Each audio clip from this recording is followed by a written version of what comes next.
Hi, I'm Boban.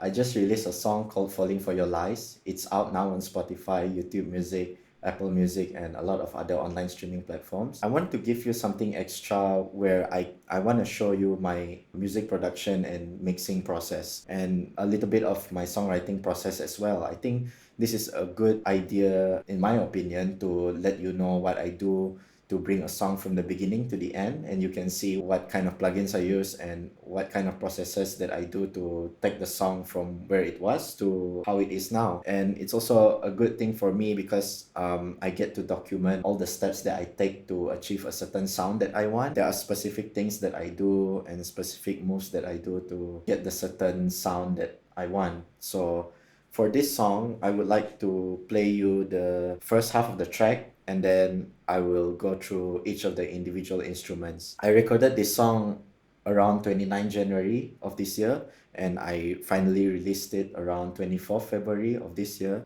So it took me about a month to take the song from writing until releasing it at the in the mastering stage. I was just jamming out of my acoustic guitar in my bedroom, and then I got some random melodies out, and I started with a simple guitar chord progression, and I got my handphone out, and when I think that this idea is like, oh, this is a nice melody, oh, this is a nice chord progression, I immediately started recording on my handphone. After that, the next day I would go back to it and refine the lyrics and refine the chord progressions, refine the arrangement, refine the sound, and basically refine everything for the song so that it becomes a full song. So I will play for you the first half, and then I will go through each of the individual instruments. Right.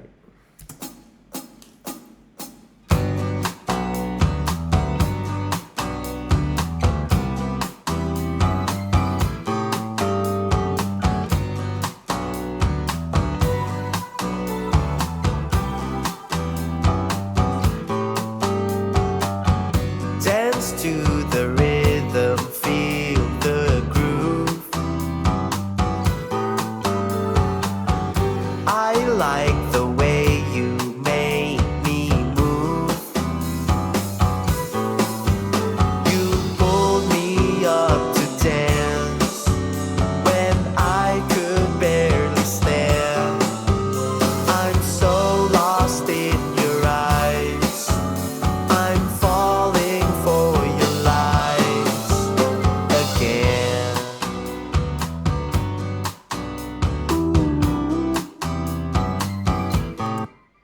Okay, so that was the first half of the song. I would like to start with the drums first because I think the drums is what drives the song and it gives the foundation to the song. So let's listen to the drums by itself.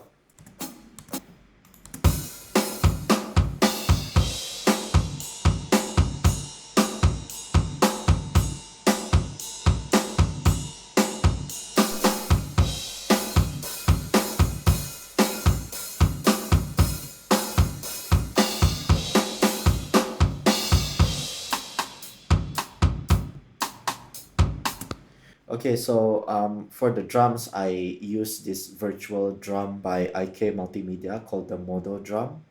I use that virtual drum and I use my keyboard to play the drums, and um, I edited the MIDI during the production process, and then after editing everything out, arranging everything, then I would bounce each of the track, each of the drum kit, and mixed it in the mixing process. So let's go to the kick first and see what I've done to the kick. These are the plugins that I use for the kick. I'll deactivate the plugins and I'll turn the plugins on and off so that you can hear the difference.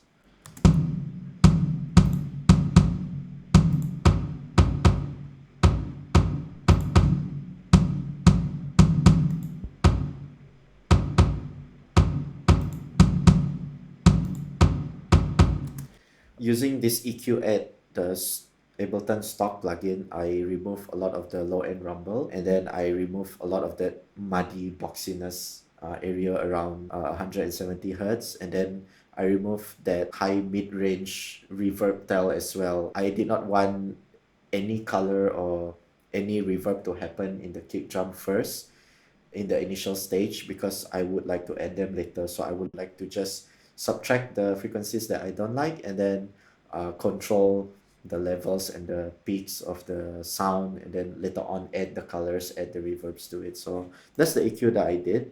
And then I used this Flash by Waves Factory to remove some more of that reverb tail. So this is what it sounds like without, and then I'll turn it on and off so you can hear it with and without the plugin.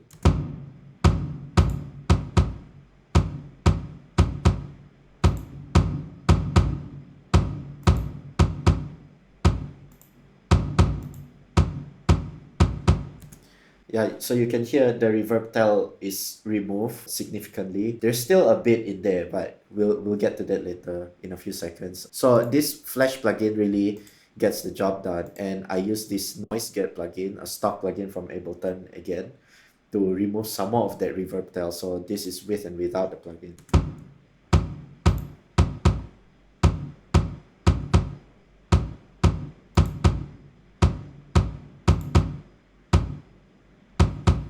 So you can hear it really kills a lot of that reverb tail significantly. So this noise gate, along with the Flash plugin, it creates a more tighter sounding kick, which is what I want.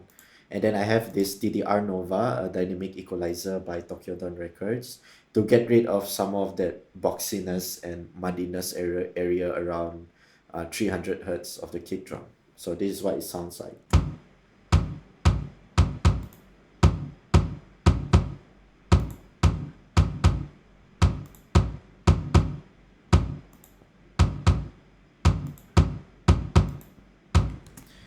So it sounds a bit more tighter now with those plugins in, and let's go to the ride cymbal now.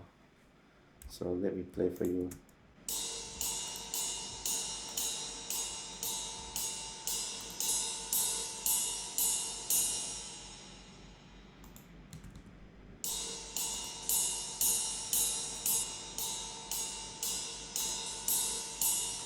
For the ride cymbal, when I activate this plugin, I got rid of a lot of that 11 kilohertz frequency.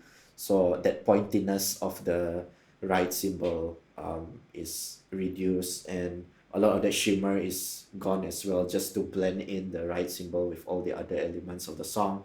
And I got rid of a lot of the low end rumble as well, because the ride cymbal doesn't need that much of that in the song. So I got rid of that. So that's the ride, and let's go to the snare now. Let's see what's happening in the snare.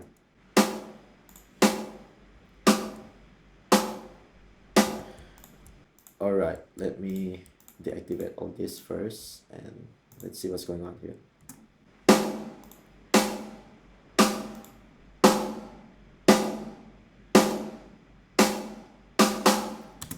Yeah, so this plugin removes that ringing sound of the snare, and it removes a lot of that low mid frequency that tends to muddy up the snare as well. So I removed that to clean it up, and I use this Flash plugin as well to remove a lot of that reverb tail from the snare.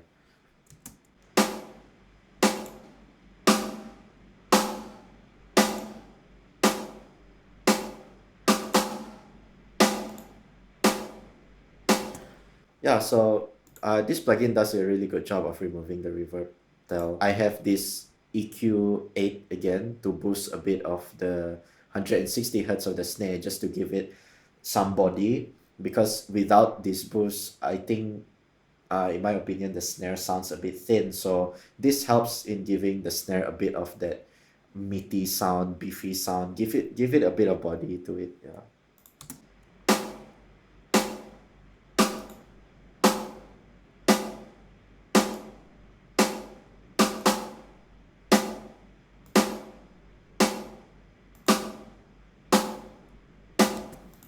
All right, so that's the snare. Let's go to the open hi-hat now. See what's that's going on.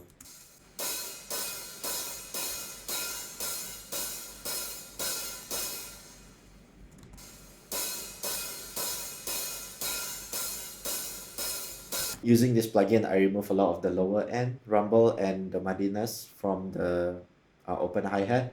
You can hear as I turn off the plugin, the side stick is really hitting that hi-hat really hard, so you can hear the stick hitting that hi-hat.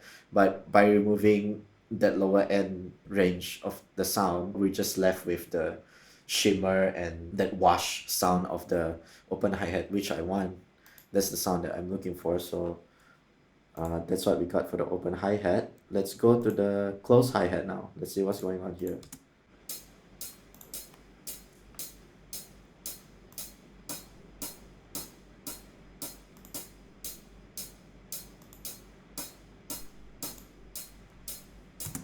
Yeah, significant difference on the close hi-hat. I remove again a lot of the lower end rumble. I remove a lot of the mid-range as well. So when I turn on the plugin, the sound of the stick hitting the hi-hat is removed. So now we're just left with the shimmer of the hi-hat. It doesn't sound like the stick is hitting the hi-hat. You don't hear that very audibly in the song. That makes the hi-hat sound a bit more cleaner. Let's go to the rim shot now. So this is the rim shot without any plugins.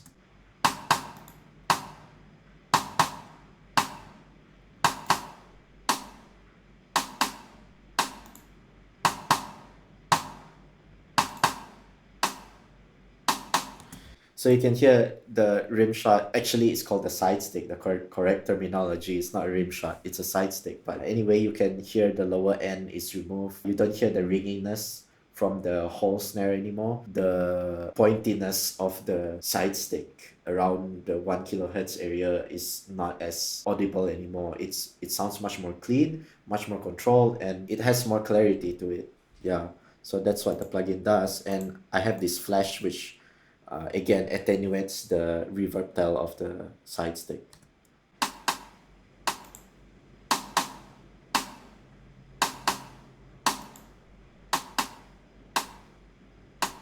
The hi-hat foot, I did not do much to it, just remove low end from muddy. For the cymbals, I remove that area around 10 kilohertz, 9 to 10 kilohertz. It removes a lot of that the shimmer, and it just gives you this wash, consistent wash sound. So that's what I'm looking for when it comes to cymbals. I'll just turn it off and on for you so you can hear it.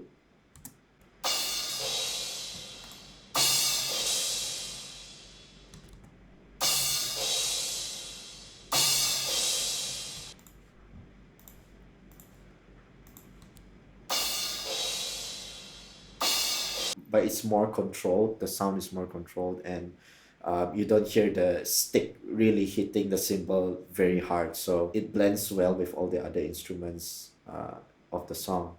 So that's what I got for the cymbals, and that's the individual kit of the drum.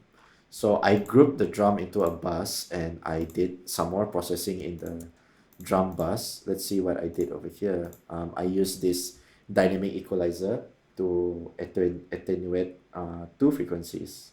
For your lies again.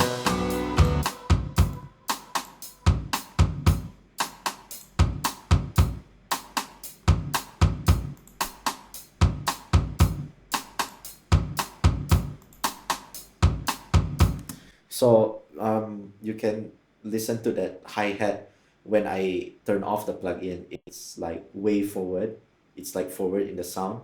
But when I turn on the plugin, it's now more in the background. But it's like among the rest of the drum kit, so it's not pointing out as much. And I remove some more of that lower end rumble just to keep everything clean. And then I use this glue compressor. It's a Ableton stock plugin to make sure that the whole drum kit sounds as a cohesive unit, like one single unit. So that's what it does. And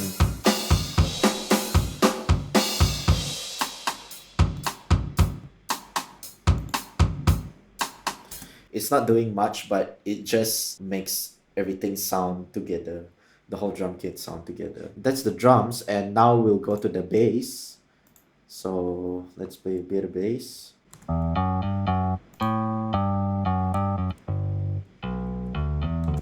Okay, for the bass, I've used just two plugins.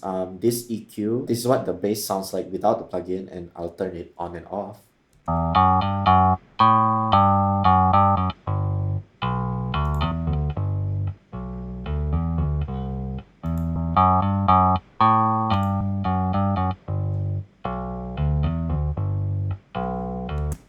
Yeah, so the bass without cleaning up those frequencies that tend to poke out of the speakers makes the bass sound a bit more cleaner now.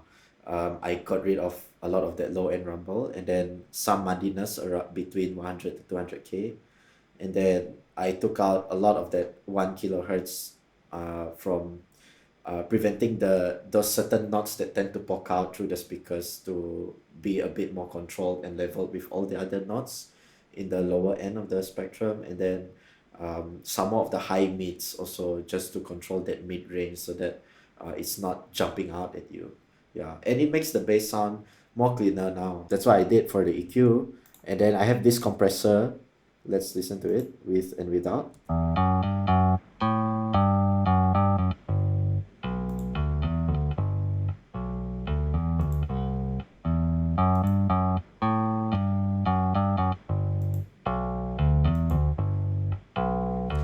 Yeah, with the compressor on, you can hear that the level of the bass is more consistent, and those notes that tend to poke out is reduced a little bit more, and the bass sounds more consistent, more controlled now. So let's play the bass and the drums together because those two elements really gives the foundation of the song.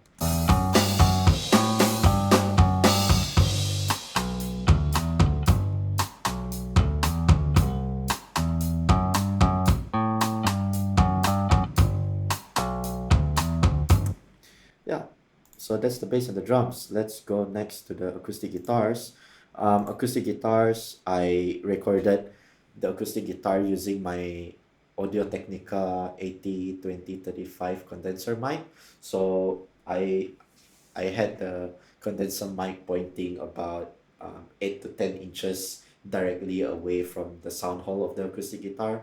And I recorded one take and pan it to the left, and then recorded another take and pan it to the right. So by doing that left and right panning thing and recording the acoustic guitar separately from each other, it creates this fluctuation in the sound, and when one sound is delayed a few milliseconds from each other, it tends to create this chorus effect because of that fluctuation and difference in um, velocity, and a lot of nuances in the sound creates this chorus effect and the fluctuation. So it's nice for guitar. I like to multi-track guitars and make it sound thicker doing that.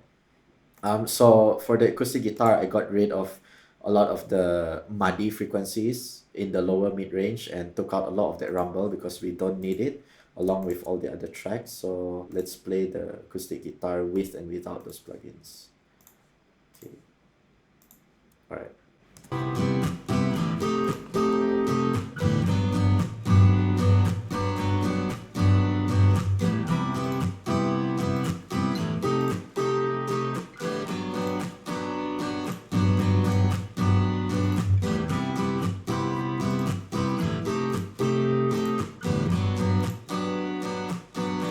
Immediately it sounds clearer, it sounds less rumbly, it sounds less muddy as well. After I've done that process for the acoustic guitar individually, I grouped the acoustic guitars and did some more processing on it in the guitar bus. So let's go over one by one what I did.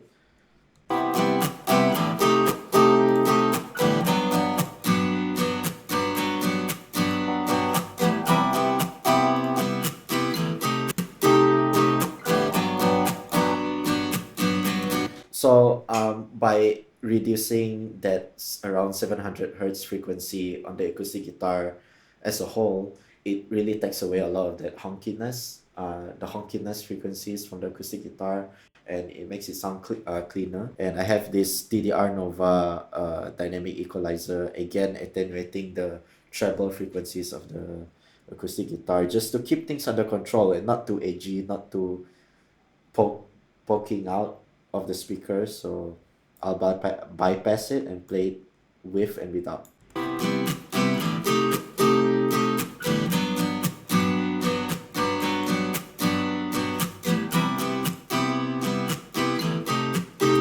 Yeah, so this plugin really controls that frequency in the top end of the acoustic guitar. And then I have this plugin.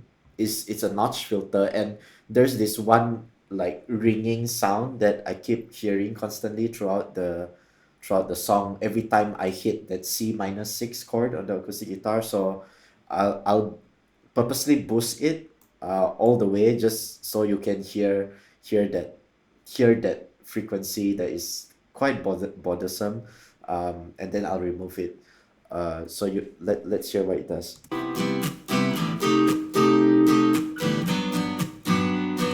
Yeah, you hear that? That's the frequency. It's like that honkiness kind of frequency.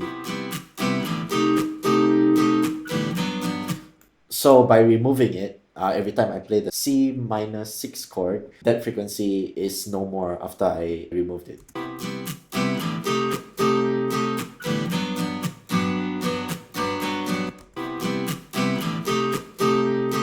Yeah, you can hear the difference, right? Okay. And then I have another plugin using a dynamic equalizer to attenuate two frequencies. Let's see what this does.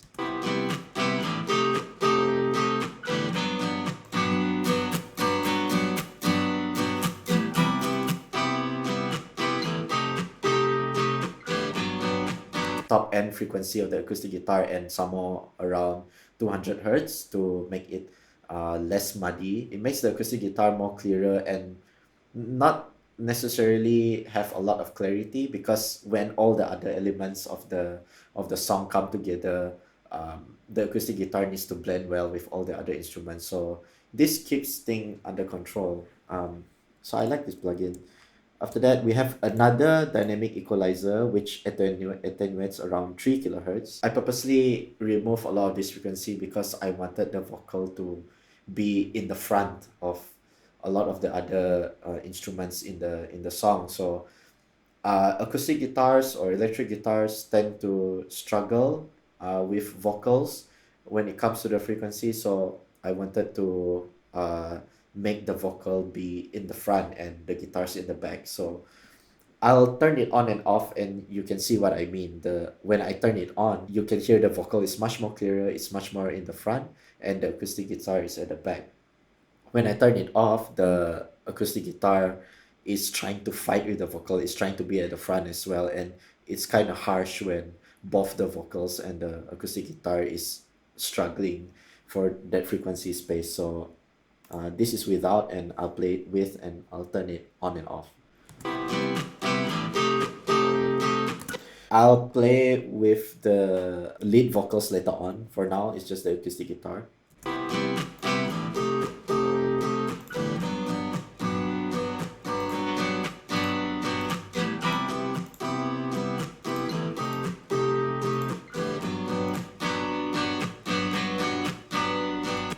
And then together with the vocals, you can hear the difference that it makes. For your lies again. For your lies again. Okay, let's play this section. Lies. I'm falling for your lies. Lies. I'm falling for your lies again. Yeah, so by removing that frequency from the acoustic guitar, now the vocal has more space to be in the front. So that cleans it up. And then I have this last plugin on the acoustic guitar, audibility, because when all the other instruments come in, the acoustic guitar gets buried just a little bit. So by boosting this frequency on the acoustic guitar, you can hear that sparkle and the clarity of the acoustic guitar, but it doesn't bury all the other instruments with it. So just a little boost will go a long way. So this one helps. Let's see it with and without. Lies. I'm falling for your lies again.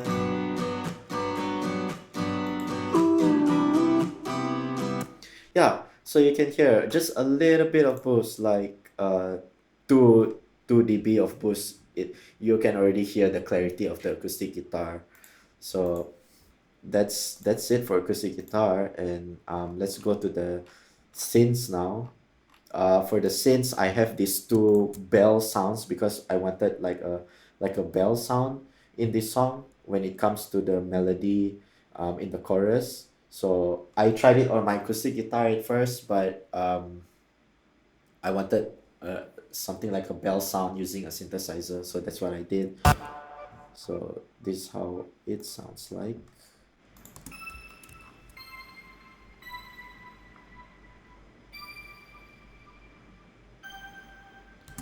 Yeah, so I just got rid of that. I use Analog Lab 5 by Arturia, which is a plugin that gives you a lot of sounds from those classic synthesizers from the 80s, 90s, and even the newer ones. And then I use this keyboard to play those sounds using MIDI. So this is the MIDI controller that I'm using to play those sounds. After that, I have these two sounds also using the Analog Lab 5 virtual instruments.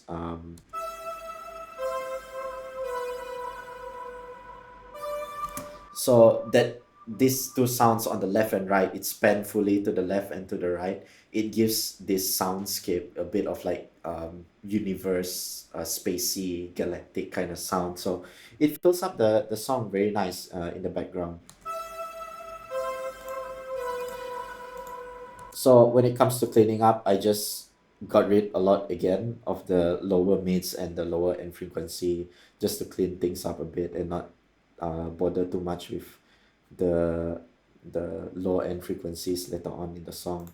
After that, I have this Earth Cloud from Analog 5 as well, Analog Lab 5. It sounds like this. I'll play together with it.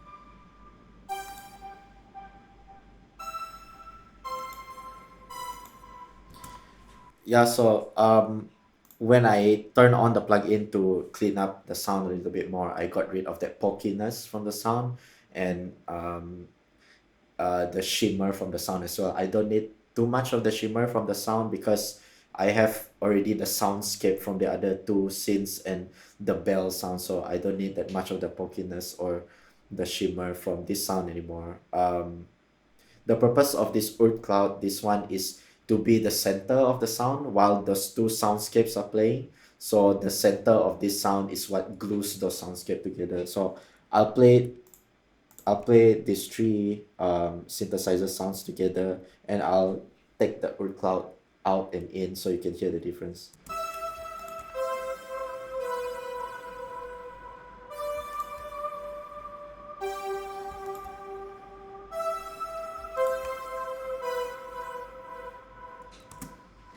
Yeah, so that's the synths, and when it comes to the modulars, how I process it as a group is getting rid of a lot of that 8 kilohertz range because this tends to have too much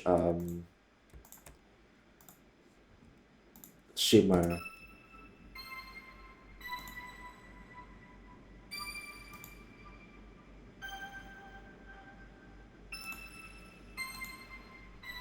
Yeah, so it doesn't sound as bright. It sounds dark, but it blends well with all the other instruments in the song. So I don't need that bright of a synth sound because we have a lot of synth sounds over here. um, and then we have the synths now, synths group. So once I got all the individual synth sounds together, I group it all together and I process it as a group. So I'll turn off this process first and I'll turn it one by one. So this is the synth.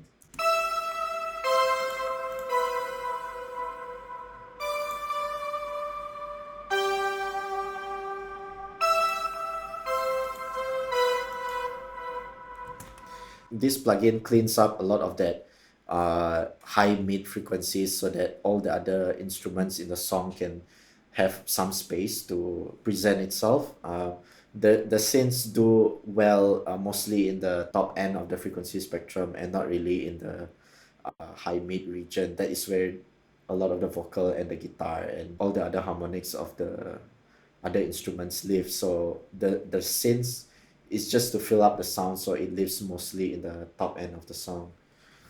And then I put this chorus plugin inside. This one, it gives the synth sound sort of like this vibey effect. So without it, it sounds very consistent. But with the chorus, it sounds like it's fluctuating. So it gives a different vibe to the song and it gives a different feel.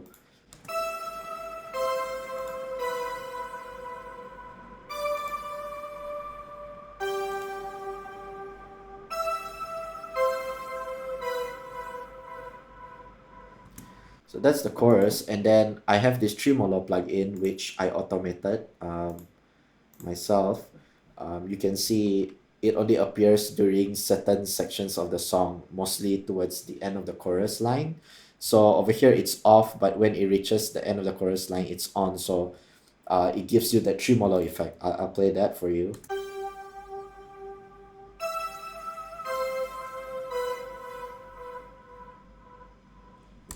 Yeah, you can hear the tremolo effect. That's it for the synths. So we've got the synths down. Now is for the lead vocals. So I'll play the lead vocals. Falling. You pulled me up to dance when I could barely stand. I'm so. If I don't have this lead vocal harmony accompanying the lead vocals, it doesn't sound as thick. It doesn't sound as wide and open supporting the lead vocal. So I couldn't sing harmony because I did not train my ears to sing harmony. So what I did was I just used a plugin called Melodyne, which is a pitch editing plugin, and I had to manually create the harmony, the vocal harmony myself. So that's what I did. I used Melodyne. Let's go over the lead vocals first without the harmony accompanying it. You pulled me up to dance when I could barely stand. Yeah, so that's the lead vocal. I did not do any processing for the lead vocal in the mixing stage because I did some of the processes already in the production stage. So when I bounce out this lead vocal track to the mixing stage, I didn't need to process it anymore. So it's already processed. But the lead vocals, I did process it. And what I did was removing a lot of the lower end frequencies and a lot of the mid-range frequencies, lower mid-range frequencies, to make it sound cleaner. So this is with and without. You pulled me up to dance when I could barely stand. I'm so lost in your eyes. I'm falling for your light. It cleans up the vocal a lot. I group those vocals together into a bus, and this is the processing that I did. Let's see what I did to it. So first, let's go to. You pulled me up to dance when I could barely stand. I'm so lost in your eyes. So this frequency is getting rid of around that 300 hertz area. It makes it sound cleaner, gets rid of that muddy frequencies that tends to make the sound blur, like it blurs the sound. And the next plugin I have is this RDSer by Waves. It helps to attenuate the sibilance, the S sounds of our vocals. So this Waves plugin helps with that. You pulled me to dance. I could barely stand. I'm so lost in. Yeah, so this plugin helps to attenuate the sibilance. And then the next plugin I have is this MV2 by Waves. This is a low level compression and high level compression together in a plugin, and it helps to keep the vocal level consistent. So the quiet notes of the vocal is just almost the same like the higher notes of the vocal. So it brings down those higher peaks. It brings down those peaks of the vocal, and it brings those soft soft vocals up, so it sounds more consistent, bringing down the higher ones and bringing up the lower ones, so it sounds more consistent now. You pulled me up to dance when I could barely stand. I'm so lost in your eyes. I'm falling for your lies. Yeah, so you can hear those picks really being more controlled now. So it's more consistent with the picks now. So that's great for that plugin. And I have this dynamic EQ which attenuates a lot of that lower mids to high mids area of the frequency range for the vocals. It makes the vocals sounds more cleaner, and it doesn't have to struggle so much with all the other elements of the song. So I'll turn it off and on and you can hear the difference. You pulled me up to dance when I could barely stand. I'm so lost in your eyes. I'm falling for your lies again. Yeah, so it sounds more consistent now. It sounds cleaner, and those notes that tend to poke out is now more controlled. So this plugin does a really great job in doing that, attenuating multiple frequencies at once dynamically. And then I have this glue compressor that makes the vocal sound like a cohesive unit, much like the drum. And it doesn't do much, but it's just there to make the vocal sound like one unit. You pulled me up to dance when I could barely stand. I'm so lost in your eyes. Right, so that's the vocals. We have the effects now. For the drums and the acoustic guitar, I wanted both of those elements to be in the same space, like it was played in the same room. So I used the same reverb for the drums and the acoustic guitar. So I'll turn on and off the reverb, and you can hear the difference between the um, drums and the acoustic guitar with and without the reverb.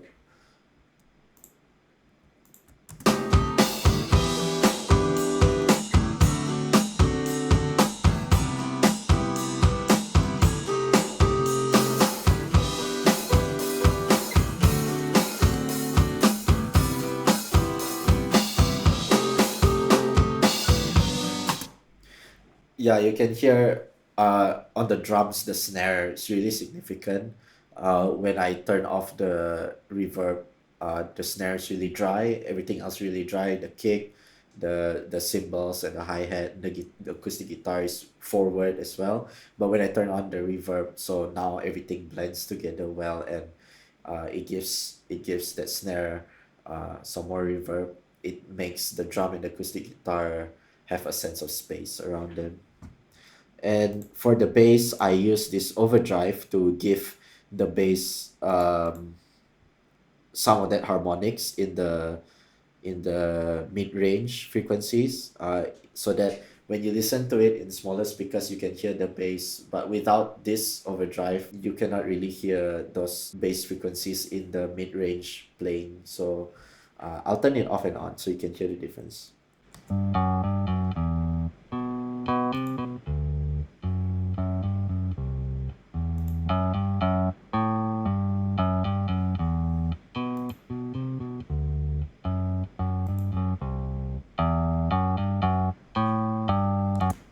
Yeah, so you can hear the difference already when I turn it off. And what I did for the EQ, I attenuate everything below 120 hertz, so that when I put in the overdrive is just affecting all the frequencies above 120 hertz, so that um, it blends better with the lower end of the bass. I don't need to add in so much more of the lower end of the bass. Okay, next is we have the synth reverb and delay. I'll turn that off and then I'll turn it on and off so you can hear the synths by themselves.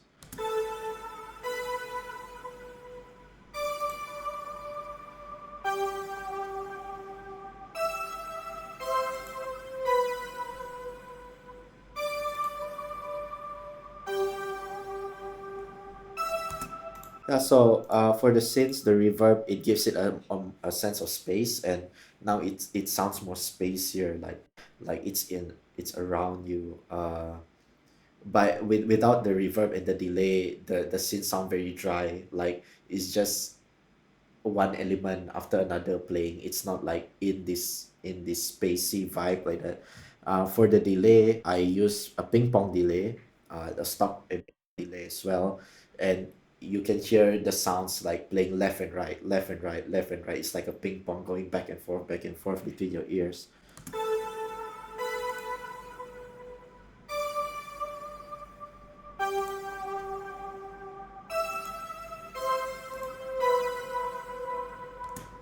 Yeah, so it gives it a bit of that alien sound, the alien feel, and a bit of like the galactic spacey sound. Okay, for the vocals, I use a reverb and delay, and this is what it sounds like with and without the effects. You pulled me up to dance when I could barely stand. I'm so lost in your eyes. I'm falling for your light. Right, so for the vocals, the reverb, I use this Convolugy XT by Impulse Record. It's a nice plugin for reverb and delay as well. I love this plugin. It gives me the kind of reverb sound that I want. I'm using this German 246 unit, attenuate a lot of that low end so that it cleans up the frequency a bit, and I don't need that much of that treble sound. It's too much if I don't do anything about it. So I just need that mid frequencies so that it blends well with the dry vocals. And for the delay, I use uh, a tape echo, also by Convolugy XT by Impulse Records. So this tape echo is giving it a ping pong kind of vibe, much like the synths just now. So it's playing left and right, back and forth. Um, for the lead vocal reverb, after I use that reverb, I attenuate some more of that high mid frequencies because I don't want the reverb to interfere with the dry vocals. I want the dry vocals to be up front. But by using this plugin to clean up that mid range of the reverb, it gives the dry vocals some more space to live in while still hearing the reverb around it. So that's the lead vocal, and on the master, I just use this utility plugin, a stock Ableton plugin, just to increase the gain. A normal gain like any stock plugin gain in any digital audio workstation software. And then I use this Loud Max limiter plugin. It's a very transparent limiter. It's nice to keep the sound from peaking above 0 dB. So I can just push this plugin like crazy, but it still sounds transparent, which is nice. So I'm using this as a limiter to keep the speakers from blowing out. Yeah. So that's basically it for the song. We've gone through a lot of the mixing process. When it comes to the production, I just came up with some random chord progressions, random melodies, and then kept progressing the song, the arrangement, and keep working on it, refining on it every day until I got it to where it has to go, you know. That's it for the process, the mixing process. If you have anything to ask me about the production of the mixing or anything at all about the song, you can ask me. And if you have any feedback about improving my song, I will be happy to know your feedback on my songs and my process. And it's nice to like have a sparring match, to gain some feedback on all of you who listens to my song and watch my videos on how to improve songs for the future. So I greatly appreciate that. And the song is out on Spotify, Apple Music, YouTube Music, and a lot of other online streaming platforms. The song is called Falling for Your Lies, and you can check out my Spotify channel. It's called Burn the House. You can type my name there, Burn the House, on Spotify, and you can see this song and all my other songs that I've done previously, and you can have a listen. So that's it, and I will see you in the next one.